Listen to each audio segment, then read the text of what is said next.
네, 하나님의 마음 11번째 나갑니다.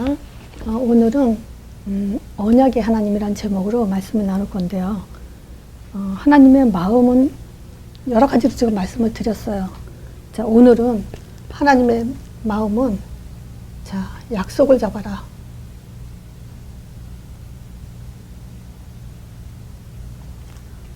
자, 하나님의 말씀은요, 언약이 들어가 있어요. 그래서 우리는 말씀 성취라는 말을 하잖아요. 그게 사실은 약속 성취 같은 말이죠. 하나님의 약속은 반드시 이루어지기 때문에 말씀 성취의 하나님이죠. 제가 현장에서 사람들한테 한번 물어봐요. 하나님은 어떤 분 같으냐? 자, 이런 질문을 현장에서 받아본 적이 없죠. 그러면 이제 저는 이렇게 질문할 때 꼭 그걸 얘기한다 그랬죠. 대답 안 해도 된다고 부담될까봐. 대답 안 해도 되는데 생각만 하시라. 자, 하나님은 어떤 분 같습니까? 그러면 이제 또 생뚱맞은 상대방 입장에서는 생뚱맞은 질문이잖아요. 그래서 제가 이제 예를 들어서 몇 가지를 얘기합니다. 자, 하나님은 창조주시다. 전능하신 분이자. 하나님은 사랑이시다. 사랑이 또 많으신 분이다. 또 하나님은 거룩하신 분이다. 이제 이러면 이 중에서 하나를 찾아요. 어떤 사람은 사랑 얘기하고 어떤 사람은 거룩하신 분이라고 얘기하고 하죠. 자, 근데 틀린 말은 아니죠. 틀린 말은 아니지만 우리에게 하나님은 언약의 하나님이에요.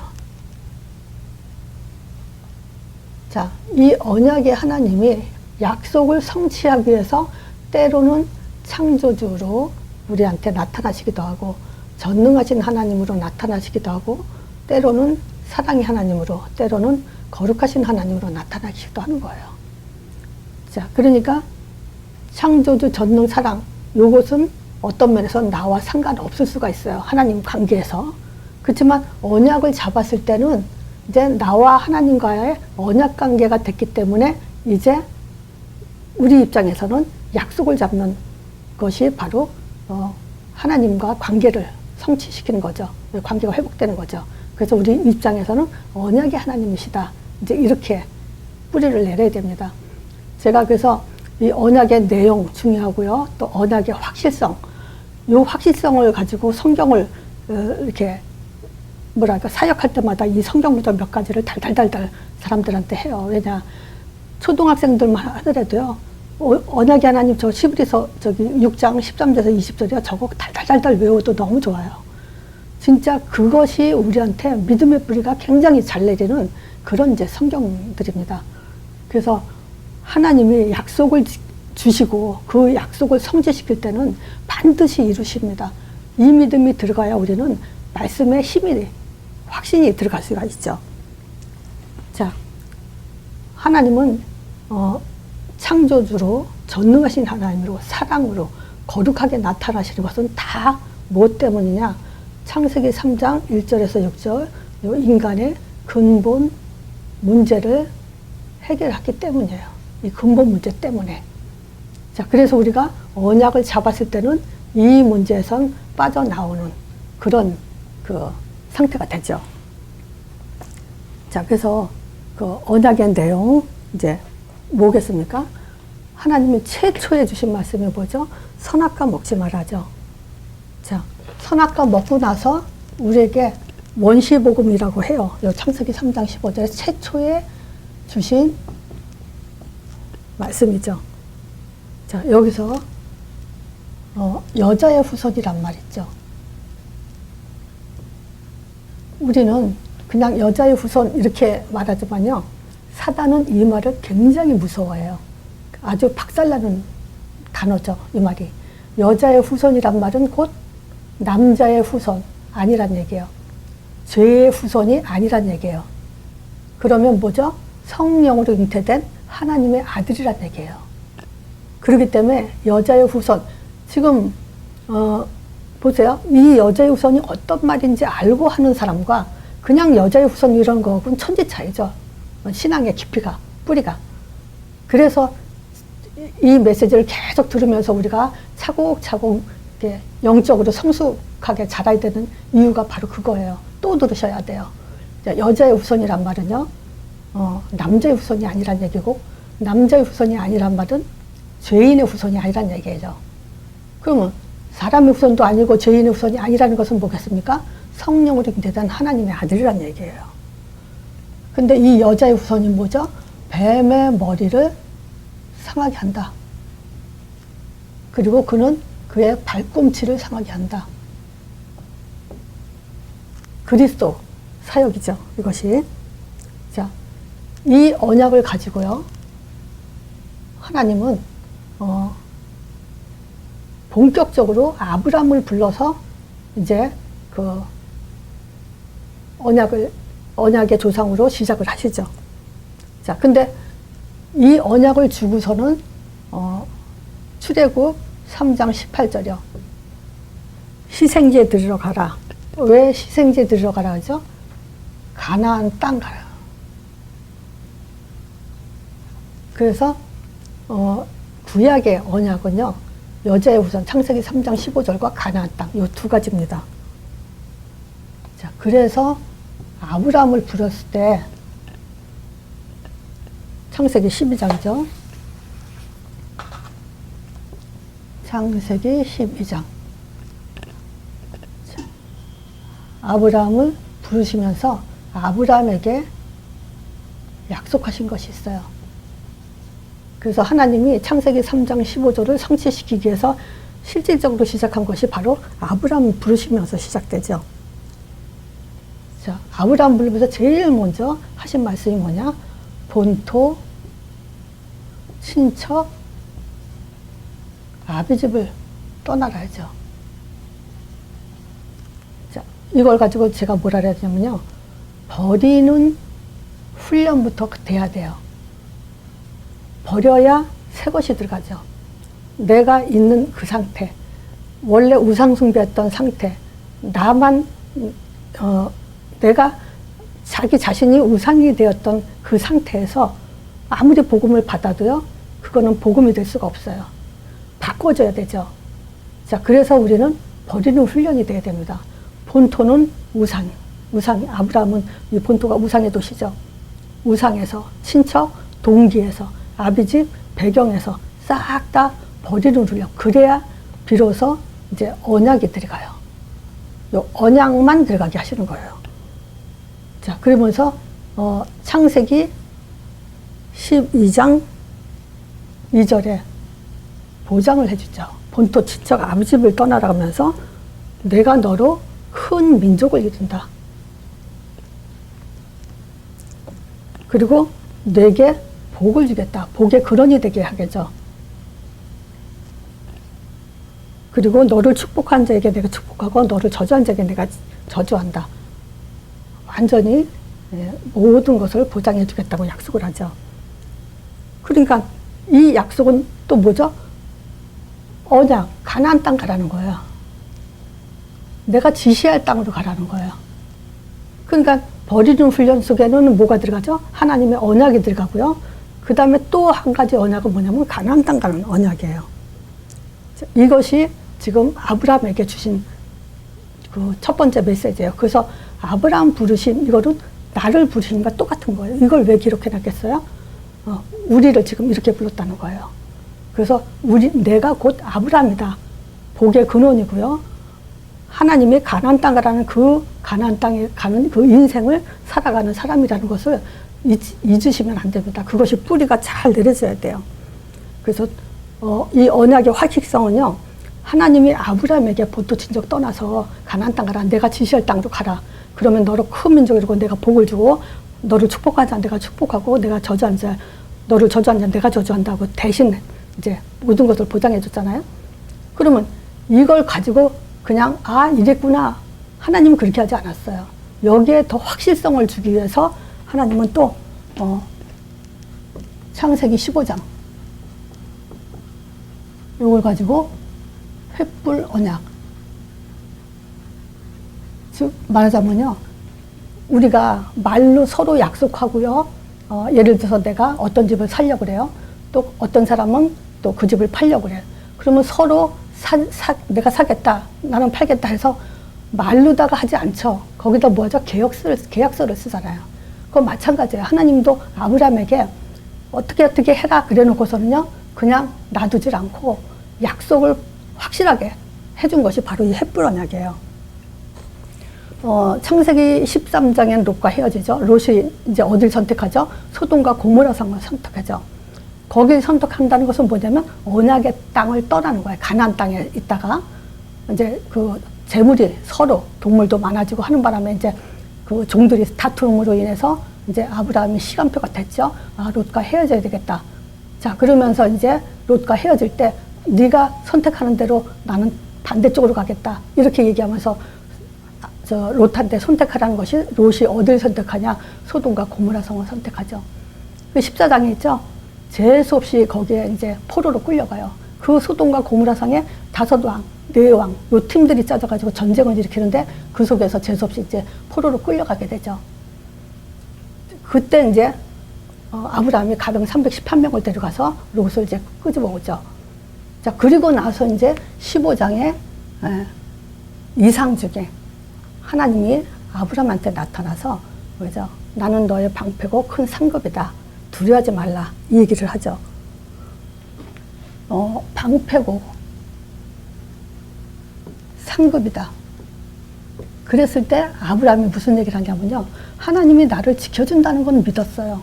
근데 상급은 응답과 같은 거거든요. 근데 자기는 응답받은 것이 무슨, 아브라함 입장에서 응답은 뭐였냐면 아들을 달라는 거였어요. 근데 하나님이 또 아들을 준다고 했고, 근데 아들이 아무리 기다려도 없으니까 이제 그때 아브라함이 그 얘기를 하죠. 나에게 무엇을 주시라니까. 내게는 지금 자식이 없기 때문에 내 집에서 길리언 엘리에셀이 나의 후손이 될 거다. 그 얘기를 하죠. 그랬을 때 하나님이 뭐라고 하시냐. 그게 네 후사가 아니고 네 몸에서 날 자가 너의 후사가 될 거다. 이런 얘기를 해요. 그랬을 때 이제 그 무뼈를 바라보면서 그 얘기를 하죠. 하나님이. 그때 이제 아브라함이 그 말을 믿었다 그랬어요. 근데 땅을 기업으로 준다는 것에 대해서는 불신앙을 했죠. 그래서 그때 하나님이 뭐라 그랬냐면요. 3년 된 암염소, 3년 된 암소, 수양, 산비둘기, 집비둘기 이런 것들을 쪼개놓으라 그래요. 그 쪼갠 사이에 불꽃이 지나가겠다고 얘기를 하죠. 그걸 봄으로 인해서 정말 하나님이 나하고 약속한 것을 실제 우리도 마찬가지 않겠어요? 하나님이 이렇게 해줄게 이랬는데 말로만 하고 나면 우리가 실제 눈으로 보지 않으면 그걸 믿겠어요? 그러니까 하나님은 그 언약을 확실성으로 하기 위해서 그 짐승 쪼갠 사이로 불꽃이 지나가게 하려고 했죠. 근데 보세요. 내가 저 집을 사고 이 집을 살려고 그러고 저 사람은 팔려고 그래요.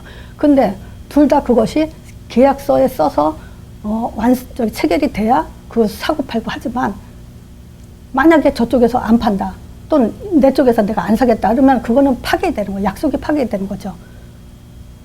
자, 그런데 이 횃불 언약에서는 바로 그런 사건이 벌어지죠. 분명히 그 쪼갠 불꽃 사이로 쪼갠 짐승들 사이로 불꽃이 지나간다고 했는데 새를 아브라함이 쪼개질 않았어요. 그래서 그거는 벌써 쪼개지 않은 것부터가 불신앙이죠. 약속이 파괴된 거죠. 그러면 한쪽에서 약속이 파괴됐으면 약속이라는 건 쌍방간에 하는 거기 때문에 한쪽에서 어기게 되면 파괴되는 거죠. 근데 하나님은 불꽃 사이로 지나가요. 그래서 내가 이제 이 창세기 15장을 이렇게 쭉 얘기하면서 사람들한테 물어봐요. 아브라함은 그 약속을 어겼다. 그러면 하나님은 불꽃 지나가야 되냐 안 지나가야 되냐. 그러면 사람들은 거의 약속이 한쪽에서 파괴됐기 때문에 안 지나간다고 얘기를 하죠. 근데 15장의 창세기에는요 지나가요. 그래서 이 언약이라는 것이 뭐냐면요. 창세기 17장. 하나님의 언약은 일방적이라는 걸 얘기해요. 다행이에요. 왜냐? 인간은 지키지 못했을 때 그냥 약속이 파괴돼 버리죠. 근데 하나님의 언약은요. 하나님이 일방적으로 지키는 거예요. 그래서 창세기 17장에 보면요.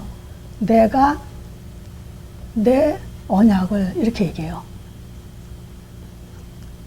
내가 내 언약을 이 말을 몇 번이나 써 있어요. 서너 번 써 있어요. 그리고 내가 내 언약을 너와 네 자손에게 대대 후손이 사이에 세운다. 그래서 영원한 언약을 삼고 너와 내 후손의 하나님이 되리라. 내가 너와 네 후손에게 너희 우거하는 이 땅, 가나안 땅에 일경으로 줘서 영원한 기업이 되게 하고 나는 그들의 하나님이 될 거다. 이런 얘기를 하죠. 그래서 창세기 17장에 내가 내 언약을, 그래서 일방적이기 때문에 완전한 거예요. 완전성, 영원성이 들어가요. 참 다행이죠. 자, 그리고 이거에 대해서 히브리서 오늘 본문이죠. 6장 13절에서 20절이요. 너무 좋아요, 이 성경이. 자, 하나님이 아브라함에게 약속하실 때 가르쳐 맹세할 자가 자기보다 더 큰 자가 없으므로 자기를 가르쳐 맹세했대요. 이 말은 뭐죠? 확실성이죠. 14절에 그래요. 가라사대 내가 반드시 너를 복주고 복주며 너를 번성케 하고 번성케 한다. 복, 번성. 복은 뭐예요? 그리스도. 번성은 뭐예요? 땅이요. 반드시 이걸 준다는 거예요.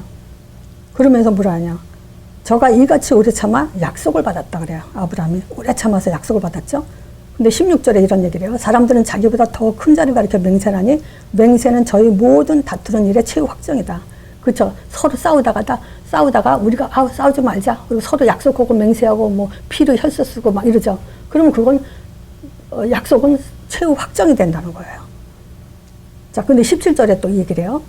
하나님은 약속을 기업으로 받는 자들에게 그 뜻을 변치 아니함을 충분히 확실하게 나타내시려고 그 일에 맹세로 보증을 했다 그래요. 맹세만 해도 되는데 보증까지 했대요.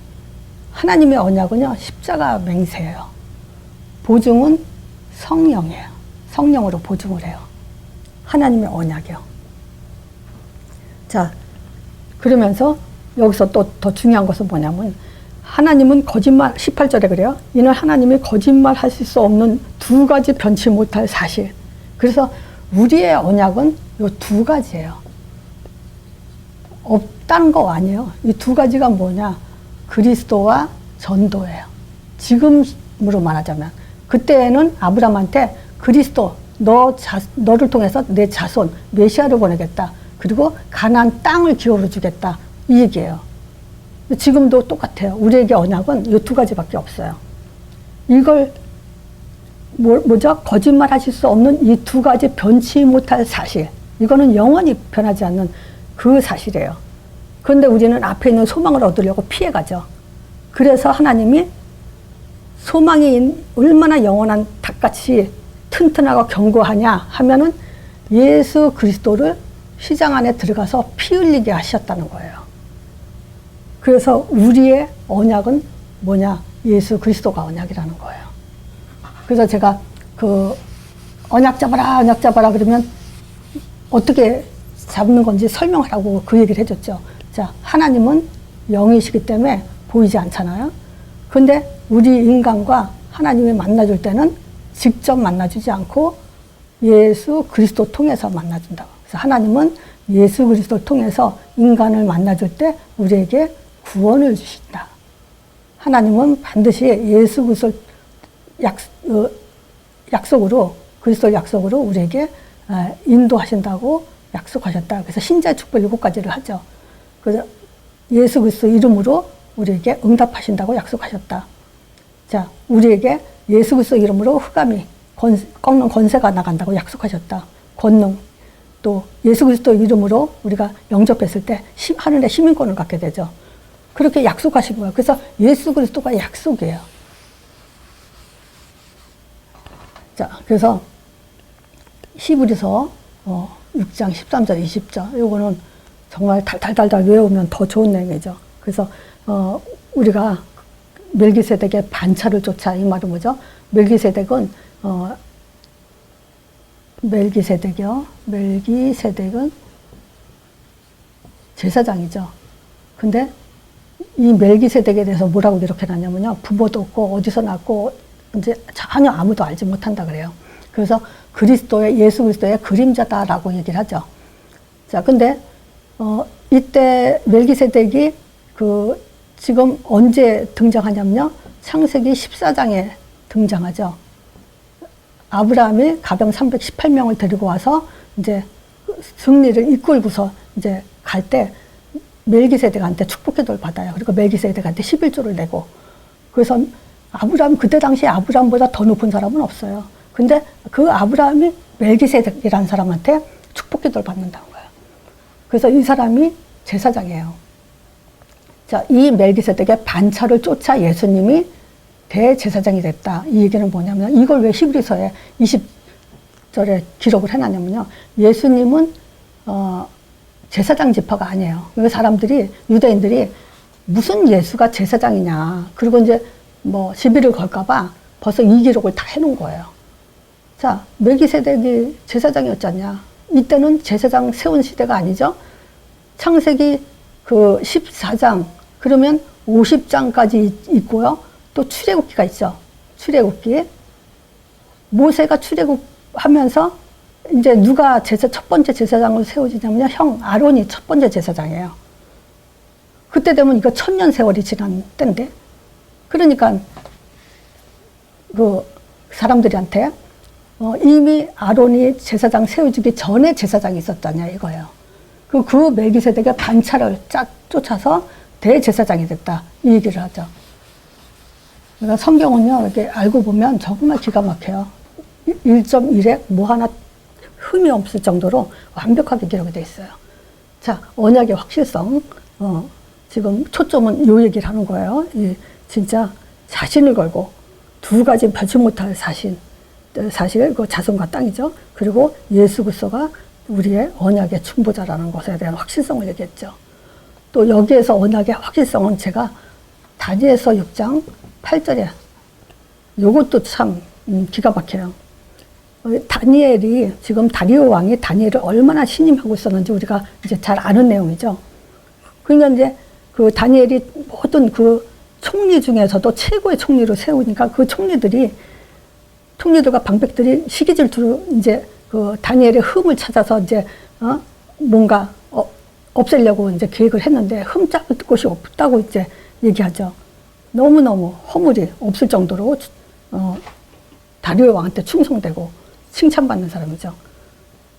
근데 이제 이 사람들이 시기를 해서 다니엘을 죽게 하기 위해서 흠 잡은 것이 뭐냐? 금령을 세워요.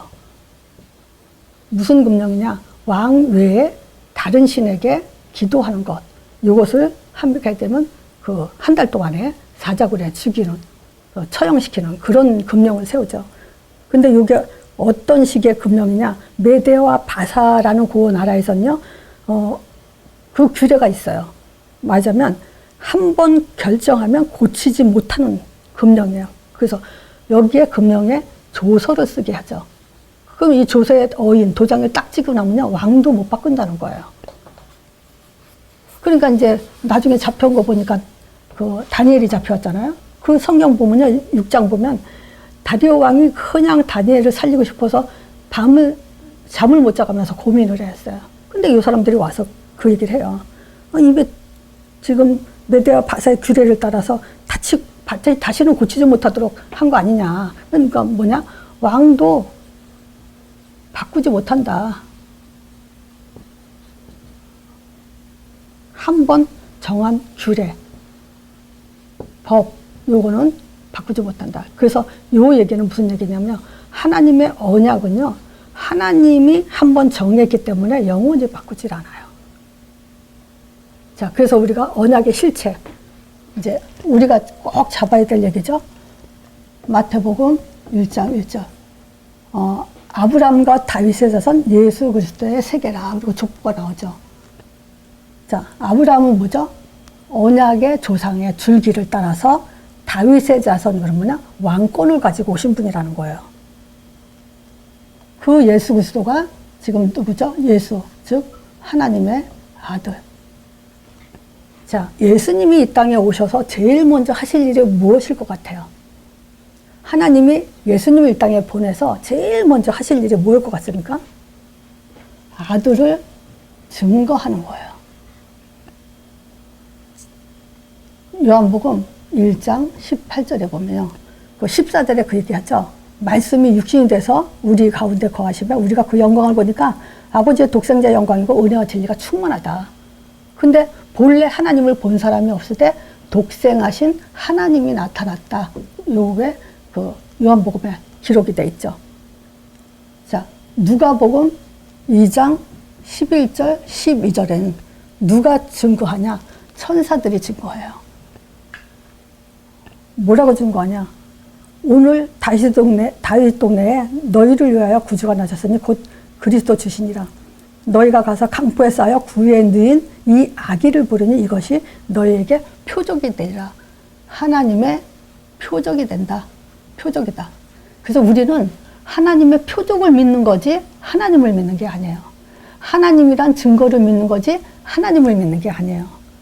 이걸 지금 모르기 때문에 이 기독교에서 이단들이 나오는 거예요. 이걸 처음부터 이걸 심어주지 않기 때문에 참 큰일이에요. 자, 요한복음 1장 29절에 세례 요한이 예수님을 보시고 하나님의 어린 양이다 그랬죠. 여기서 정확하게 하나님의 어린 양이다. 하나님의 아들이다. 마태복음 3장 16, 17절에 여기서는 하나님이 직접 증거하시죠.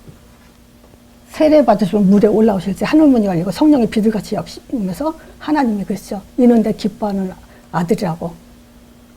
하나님이 직접 증거하시고 이제부터는 뭐냐? 요한복음 5장 17, 18절이요. 여기는 예수님 자신이 증거를 해요.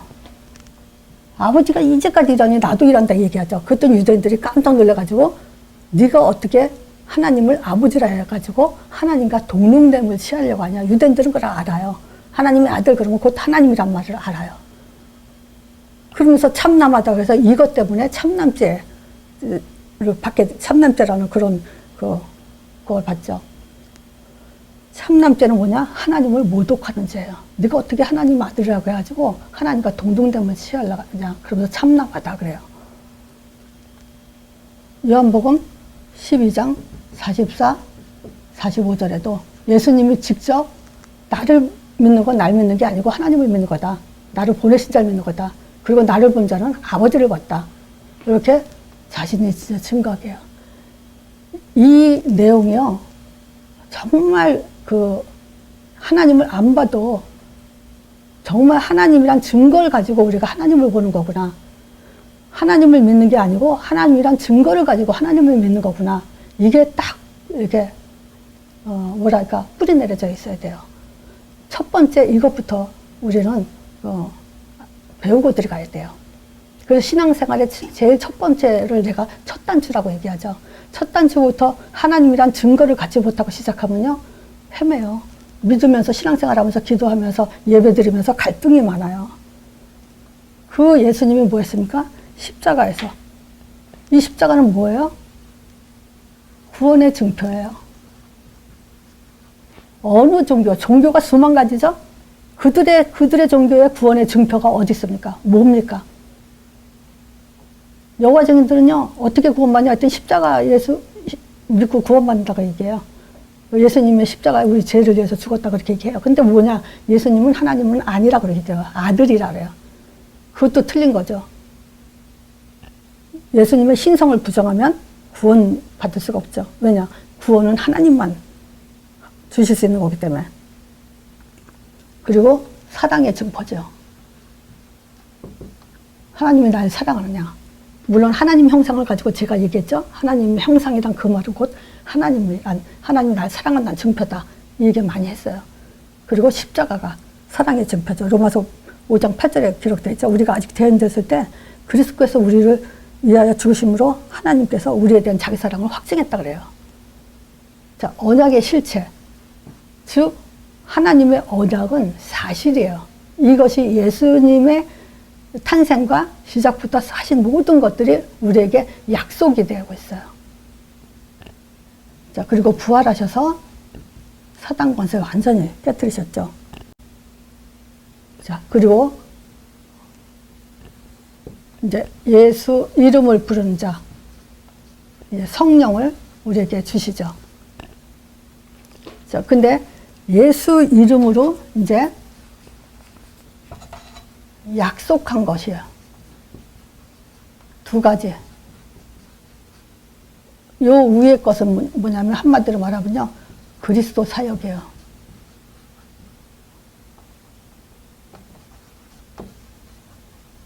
이 말은 뭐냐면요. 예수 이름의 뜻 두 가지가 있죠. 구원자.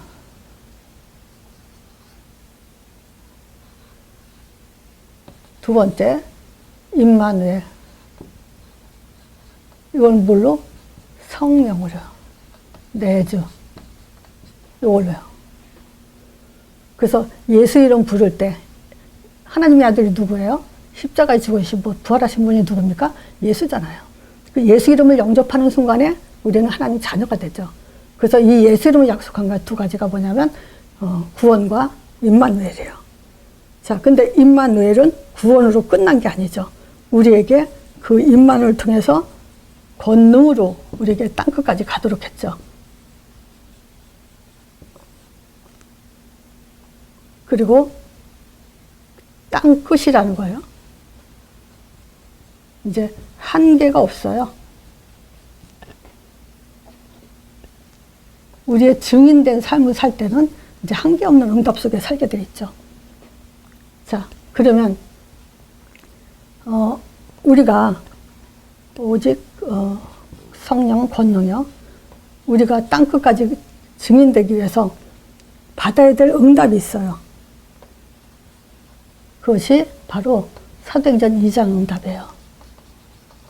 그래서 보세요. 하나님의 언약은 요게 언약이에요. 이제 우리가 물론 지금 예수 이름으로 구원과 성령, 임마누엘 두 가지잖아요. 근데 언약은 뭐냐? 요게 우리가 언약이에요. 언약 잡아라. 이거 예수 이름이에요. 여기 언약 잡은 거예요. 예수 이름으로. 그러면 이 이름으로 구원이 일어나고 이제 성령으로 내주할 뿐만 아니라 이제 우리를 인도하게 되죠. 그 인도 속에서 살아야 돼요. 우리가 성령 속에 산다. 이 말은 뭐냐? 땅끝까지 증인되는 삶 속에 사는 것이 바로 성령 인도 속에 사는 거예요. 성령 속에 사는 거예요. 자, 그럼 성령의 속에서 산다. 사도행전 2장 응답 5가지가 우리의 응답으로 나오게 되죠. 자, 2장의 응답 5가지 뭔지 아시죠? 성령 충만한 응답 받습니다. 우리는 응답 중에 응답이 충만. 그러면 이 충만은 충만으로 끝나는 게 아니고 전도라는 방향을 가지고 역사하게 돼 있죠. 그럼 전도 속에서는 반드시 말씀 성취, 언약 성취 이게 일어나게 돼 있죠. 이 속에서는 반드시 뭐가 나오냐? 제자가 나와요. 이 제자는 교회를 살리는 현장 정복자가 되죠. 교회를 지키고 다스리는 자. 이 제자는. 이게 지금 우리의 언약이에요. 그래서 하나님은 반드시 이 사도행전 2장의 5가지 응답 주신다고 약속하셨어요. 그거를 기록한 것이 사도행전 2장이에요. 줬잖아요. 그죠? 사도행전 1장, 2장, 저 그리스도 오셨다. 또 하나님 나라 40일 동안 얘기하고 땅까지 내 증인되라 그랬잖아요. 분명히. 이 언약 잡은 사람한테 사도행전 2장의 응답을 주셨잖아요. 그리고 뭐냐, 우리는 계속 주님 오시는 그날까지 이 5가지 응답을 받아 나가는 거예요. 그게 언약 성취 속에 사는 거예요. 이 언약, 주신 언약을 계속 받아 나가는 거예요. 이게 언약의 실체예요. 자, 다른 거는 언약이 될 수 없습니다. 사실상. 그거는 보통 신앙생활이 그거잖아요. 내 중심, 내 기준, 내가 받고 싶은 거, 요걸 가지고 신앙생활을 하잖아요. 그건 내 계산, 그 수준이고, 하나님은 그렇게 하지 않으세요. 분명한 약속을 주셨고요. 분명한 그 말씀으로 기록을 해놨기 때문에 우리는 말씀대로 확인하면서 살아야 돼요. 자, 하나님의 언약. 내용은 뭐냐? 창세기 3장 15절과 가나안 땅이야. 이게 내용이에요. 그래서 아브라함 불렀을 때 언약의 조상으로 지금 어떻게 불렀는지 그걸 말씀하셨잖아요. 그럼 우리가 이제 이 속에서 있게 되면은 어떤 언약의 확실성을 갖게 되냐. 이런 언약의 확실성을 갖게 된다는 거예요. 그래서 이 성경 창세기 15장, 17장, 11에서 6장, 다니엘서 6장 8절 요 내용은요. 반드시 우리가 갖고 있어야 돼요. 이거 읽으면 읽을수록요, 언약의 확실성을 더 뿌리내릴 수 있어요. 그렇게 해야만 이제 뭐냐, 실질적으로 이 언약은 그대로 성취됐는데, 그대로 하나님의 언약은 결국 사도행전 1장 8절 두 가지죠. 그리스도와 사도행전 1장 8절. 이거는 뭐냐, 언약 잡는 나의 위치. 내가 어디 있어야 되냐? 예수 이름에 있어야 돼요. 그러면 이 이름으로 이 두 가지가 지금 그리스도와 가나안 땅. 그 얘기예요. 자손, 아브라함에게 준 자손과 또 가나안 땅. 우리는 지금 오신 실체, 그리스도의 하나님 존재 증명하고 십자가로 구원의 증표를 갖고 부활의 능력을 가지고 그리스도의 그 충만함을 갖고 그 다음에 뭐냐, 성령의 내주로 인해서 인도, 응답을 받는 그 속에서 사는 것이 바로 이게 언약이에요. 그래서 우리는 이 언약의 실체 속에서 요거를 계속 언약의 확실성을 갖고 뿌리를 가슴에 담으면 담을수록 이제 확실성이 더 강해지죠. 그래서 언약이란 단어는 너무 좋아요. 그래서 우리가 믿습니다가 아니라 약속을